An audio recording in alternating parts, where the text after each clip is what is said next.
Hello guys, अस्सलाम वालेकुम। आज हम सीखेंगे ऑर्डर पेयर, कार्टेशियन प्रोडक्ट और फिर फंक्शन, उसके टाइप ऑफ फंक्शन। सबसे पहले कार्टेशियन प्रोडक्ट हम दो सेट के बीच में करते हैं।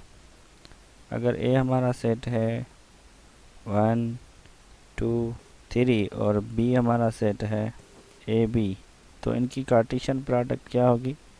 हम लिखेंगे ए क्रॉस में बी और ये इक्वल हो जाएगी हमारी। ए का एक एलिमेंट यहाँ से उठाएंगे 1 और उसके साथ बी के एक एलिमेंट साथ में रखेंगे ए, और फिर 1 उठाएंगे और बी रखेंगे। उसके बाद में 1 ख़त्म हो जाएगा क्योंकि 1 से हमने ए बी रख लिए। अब 2 उठाएंगे, उसके साथ ए रखेंगे और फिर 2 उठाएंगे, इसके साथ बी रखेंगे। इसी तरह यहाँ से 3 उठाएंगे, उसके साथ ए रखेंगे और 3 उठाएंगे, उसके साथ बी रखेंगे। हमने ये इतने ऑर्डर पेयर बना लिए। इसको ही हम कार्टेशियन प्रोडक्ट करते हैं। लेकिन कंडीशन ये है, कार्टेशियन प्रोडक्ट तब होगी अगर दोनों सेट नॉन एम्प्टी हों। कंडीशन एक ये है कि दोनों सेट क्या होने चाहिए? Non empty. अगर यहाँ से कोई एक भी सेट हमारा नॉन एम्प्टी होने चाहिए। अगर हमारा ए सेट है एम्प्टी और बी हमारा है कुछ भी है, जैसे कि नेचुरल नंबर है इसके अंदर, तो ये फिर हमारा सेट क्या हो जाएगा? इसके अंदर नेचुरल नंबर में अगर लिखो 1 2 3 टू सो ऑन, तो ये फिर भी ए क्रॉस बी जो कार्टेशियन प्रोडक्ट है इनकी, वो हमारा खाली सेट ही मिलेगी क्योंकि इनकी कार्टेशियन प्रोडक्ट नहीं हो पाएगी। दूसरी कंडीशन ये भी है कि अगर हम ए क्रॉस बी करते हैं तो ये इक्वल नहीं है बी क्रॉस ए के। क्यों इक्वल नहीं? तो यहाँ पे मैं आपको समझा देता हूँ। लेट यहाँ पे कर लेते हैं हम। ए हमारा है ए बी और बी हमारा है 1 2। तो ए क्रॉस बी पहले हम मालूम करते हैं। इसकी क्या आंसर आएगा? इसका आएगा ए कामा 1, ए कामा 2 और फिर बी कामा 1 और बी कामा 2। यह इसका आंसर आ गया। अब करते हैं B cross A. B cross A जब हम करेंगे तो ये हो जाएगा 1 कामा ए, 1 कामा बी और 2 कामा ए और 2 कामा बी। यहाँ पे ये जो आपको ऑर्डर पेयर नज़र आ रहा है और यहाँ पे ये जो आपको ऑर्डर पेयर नज़र आ रहा है, ये दोनों आपस में इक्वल नहीं है। कहने का मतलब कि ये दोनों आपस में इक्वल नहीं है और ये भी दोनों आपस में इक्वल नहीं है, ये भी दोनों आपस में इक्वल नहीं और ये भी नहीं है। मतलब कि इनमें से कोई भी ऑर्डर पेयर एक दूसरे के इक्वल नहीं। कहने का मतलब कि ये अगर ए हमारे पास कोई सेट है 1 2 और बी हमारे पास दूसरा कोई सेट है 2 1, तो हम इन दोनों को ए इक्वल बी लिख सकते हैं सेट की कंडीशन में। लेकिन अगर हमारे पास ऑर्डर पेयर है 1 कामा 2 और 2 कामा 1, तो इस कंडीशन में हम इसको इक्वल नहीं लिख सकते। क्यों नहीं लिख सकते? क्योंकि 1 यहाँ पे ऑर्डर पेयर वही इक्वल होंगे। अगर 1 कामा 2 है तो ये इक्वल है 1 कामा 2 के। मतलब इसका फर्स्ट कंपोनेंट जो भी है वो इक्वल होना चाहिए। अगर यहाँ पे 1 है तो यहाँ पे 1 होना चाहिए, अगर यहाँ पे 2 है तो यहाँ पे भी 2 होना चाहिए। इसी कंडीशन को यहाँ पे 1 है तो यहाँ पे 2 है, इसलिए ये इक्वल नहीं है। अगर यहाँ पे 2 है तो यहाँ पे 1 है, ये इक्वल नहीं है। इक्वल की कंडीशन ऑर्डर पेयर में क्या है कि यहाँ पे 1 है तो यहाँ पे 1 होना चाहिए और यहाँ पे 2 है तो यहाँ पे भी 2 होना चाहिए। इस ऑर्डर पेयर को, इस दोनों ऑर्डर पेयर को हम इक्वल कहेंगे, लेकिन इनको इक्वल नहीं कहेंगे। लेकिन सेट की कंडीशन में ये है कि ऑर्डर डज नॉट मैटर करता है, चाहे आगे पीछे रखे हों, 1 आगे हो या फिर 1 इसमें पीछे हो, सेट फिर भी इक्वल होते हैं। लेकिन उनकी इक्वल की कंडीशन ये है कि सेट में एलिमेंट सेम होने चाहिए और एक जितने होने चाहिए, इसलिए हम इनको इक्वल कहेंगे। ऑर्डर पेयर में है कि दोनों में जो इनकी प्लेस है वो भी सेम होनी चाहिए। अगर फर्स्ट है तो यहाँ पे फर्स्ट के इक्वल होना चाहिए। ये होगी कार्टेशियन प्रोडक्ट। उसके अलावा जब हम ए क्रॉस बी हमने की तो ये एक सेट बन गया है। सॉरी, इसमें जो भी ऑर्डर पेयर हैं इनको हम एक इस सेट के अंदर एक एलिमेंट मानेंगे। ए कामा 1 ये इस सेट के अंदर एक एलिमेंट है, ए कामा 2 ये दूसरा, बी कामा 1 ये तीसरा और बी कामा 2 ये चौथा। इस सेट के अंदर टोटल जो एलिमेंट हैं वो हो जाते हैं 4। मतलब कि ये पहला ये इसको हम ऐसे नहीं मानेंगे कि ये हमारा मतलब इसके अंदर 2 एलिमेंट आ जाते हैं, ये एक ही एलिमेंट मानेंगे। ऑर्डर पेयर पूरा का पूरा जो है एक ही एलिमेंट मानेंगे।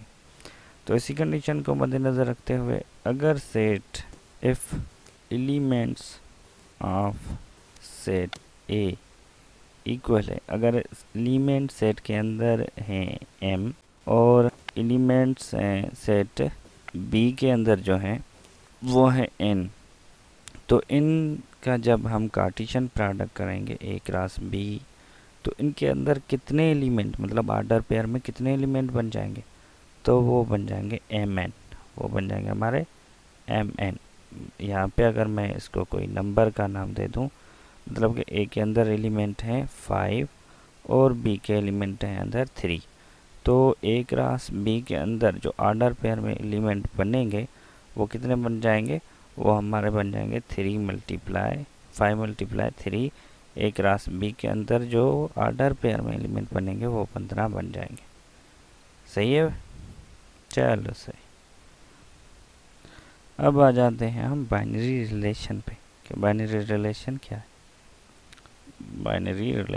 बाइनरी रिलेशन हमारा है, binary relation is just a binary relation is from a set A to B, a binary relation from a set A to set B is a just ये सबसेट बनते हैं ए cross binary relation. अगर हम ए यहाँ पे late कर लेते हैं, लेट ए हमारा है वही जो पहले ए कामा बी और हमारा बी जो है हम यहाँ पे सिंपल कोई 3 नंबर एक नंबर ले लेते हैं। तो अब ए क्रॉस बी के अंदर हम ऐसे लिख सकते हैं ए कामा 3 और उसके बाद में बी कामा 3। मतलब कि इसके अंदर जो एलिमेंट हैं, अब इनके पावर सेट अगर हम बनाएं, ए क्रॉस बी के अगर हम पावर सेट बनाएं, power set A cross B जिसे सबसेट हम बनाते हैं ए कामा 3 और दूसरा सेट बनेगा हमारा बी कामा 3 और तीसरा सेट हमारा बन जाएगा ए कामा 3 और उसके साथ में बी कामा 3।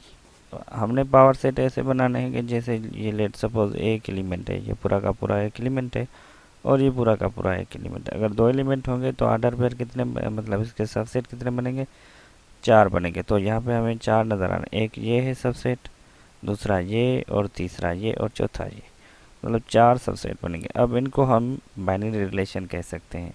यहाँ पे ये हमारा रिलेशन 1 है, ये हमारा रिलेशन 2 है, ये हमारा रिलेशन 4 है और ये पूरा का पूरा हमारा रिलेशन सॉरी यहाँ पे 3 है और यहाँ पे ये 4 है। ये हमारा रिलेशन हो गया 3 और ये रिलेशन हमारा 2 हो गया।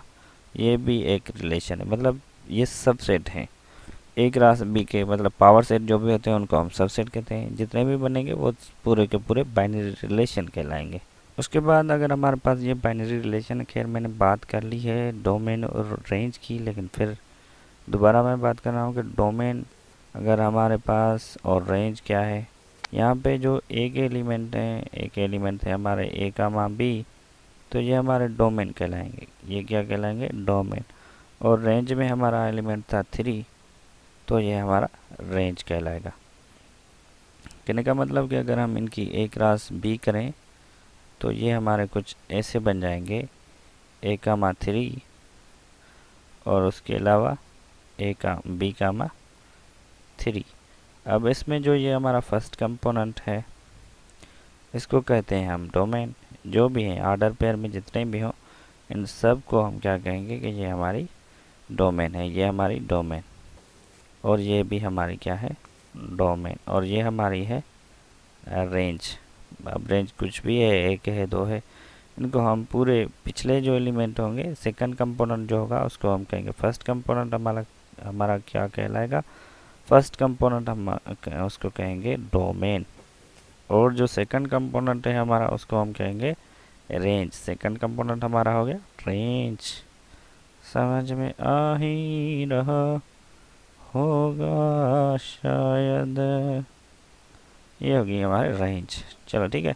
अब हमने जब इनकी कार्टेशियन प्रोडक्ट की ए क्रॉस बी की, तो हमारे पास कुछ ऑर्डर पेयर बने, जैसे कि ए comma three, A comma sorry B comma three.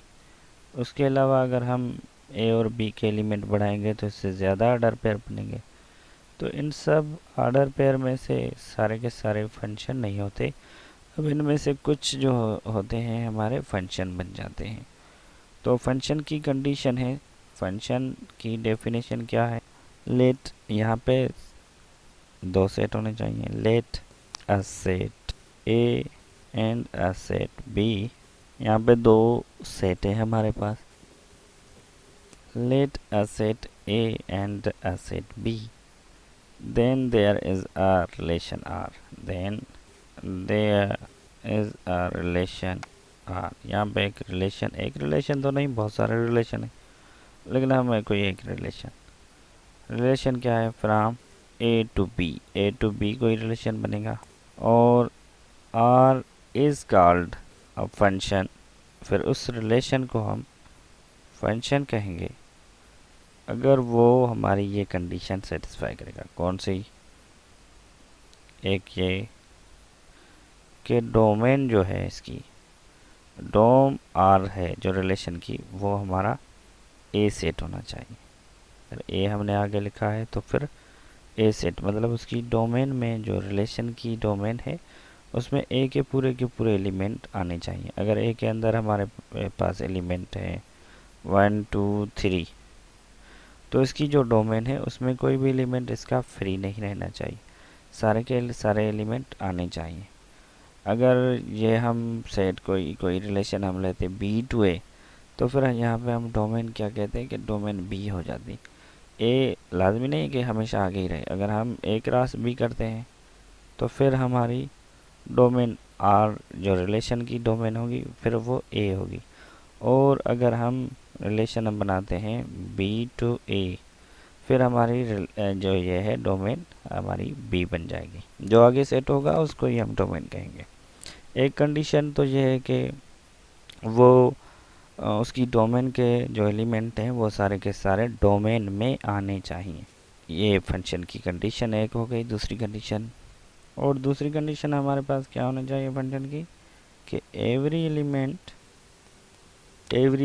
Of set A associated with exactly one, मतलब एवरी एलिमेंट जो है सेट ए का एग्जैक्टली एसोसिएटिव होना चाहिए, exactly one element of set B. अब ये कैसे, कि ए के अंदर, यहाँ पे मैं एक मैपिंग के थ्रू आपको बता देता हूँ कि कैसे। तो आ जाते हैं हम मैपिंग के, कि ये ए के एलिमेंट हैं, ए के एलिमेंट हैं हमारे 1 2, और ये बी के एलिमेंट हैं हमारे 3 4, और ये ए टू बी एक फंक्शन है, फंक्शन को हम एफ से भी डिनोट करते हैं, और यहाँ पे ए है और यहाँ पे ये बी है। तो ये ए के अंदर जो एलिमेंट हैं वो है हमारे 1 और 2, और जो बी के एलिमेंट अंदर है हमारे वो हैं 3 और 4। तो अगर हम इनकी मैपिंग करवाएंगे, ये 1 3 से कर रहा है और 2 भी 3 से कर रहा है। यहाँ पे अगर कोई एलिमेंट फ्री है तो इसकी कोई भी, मतलब डोमेन रेंज में कोई भी एलिमेंट हमारा, इसको हम कहेंगे क्या, रेंज। ये दोनों एलिमेंट यहाँ पे रेंज में सिर्फ 3 आ रहा है, लेकिन इस 3 और 4 को मिलाकर हम कोडोमेन कहते हैं। इन मतलब बी सेट को कोडोमेन कहेंगे और ए सेट को हम क्या कहेंगे, डोमेन कहेंगे। उसके अलावा यहाँ पे अगर हम देखें कि पहली कंडीशन के डोम आर ए होनी चाहिए, मतलब यहाँ पे डोमेन में ए भी मैपिंग कर रहा है, 1 भी मैपिंग कर रहा है और 2 भी मैपिंग कर रहा है। और यहाँ पे अगर दूसरी कंडीशन देखें कि every element of set A associated with exactly 1 element of set B, यहाँ पे अगर ए 1 है तो वो एक ही से मैपिंग कर रहा है, यहाँ पे अगर 2 है तो फिर भी वो भी एक ही से मैपिंग कर रहा है। आपको नज़र आ रहा होगा कि ये तो 3 से कर रहे हैं, 1 भी 3 से कर रहा है, 2 भी 3, एग्जैक्टली 1 तो नहीं हुआ, ये एग्जैक्टली 1 है। ए के लिए ये क्या है, एग्जैक्टली 1 है। ए के एलिमेंट जो है वो उसके लिए क्या है, क्योंकि यहाँ से जो लाइन हमें नज़र आ रही है वो एक ही लाइन बाहर जा रही है, और 2 से भी जो लाइन जा रही है एक ही लाइन बाहर जा रही है। 2 हम तब कहेंगे, लेट्स सपोज यहाँ पे हमें 2 भी देखना है कि 2 कैसे होता है, तो इसमें अंदर एलिमेंट है 1 और 2, यहाँ पे 3 और यहाँ पे 4। 2 का मतलब है कि ये मैपिंग कर रहा है इससे, और ये 1 मैपिंग कर रहा है 3 से, मतलब 2 से। अब यहाँ से 2 लाइनें, तो एग्जैक्टली इसको 1 नहीं कहेंगे, हम एग्जैक्टली इसको 1 कह सकते हैं, चाहे ये एक से मैपिंग कर रहे हैं दोनों, लेकिन यहाँ से एक ही लाइन बाहर जा रही है एक ही एलिमेंट से, और यहाँ से दो दो लाइनें, मतलब एक एलिमेंट से 2 लाइन बाहर जा रही, इसलिए इसको हम एग्जैक्टली 1 नहीं कहेंगे, ये फंक्शन नहीं है। लेकिन ये हमारा फंक्शन है, दोनों कंडीशन को सेटिस्फाई कर रहा है।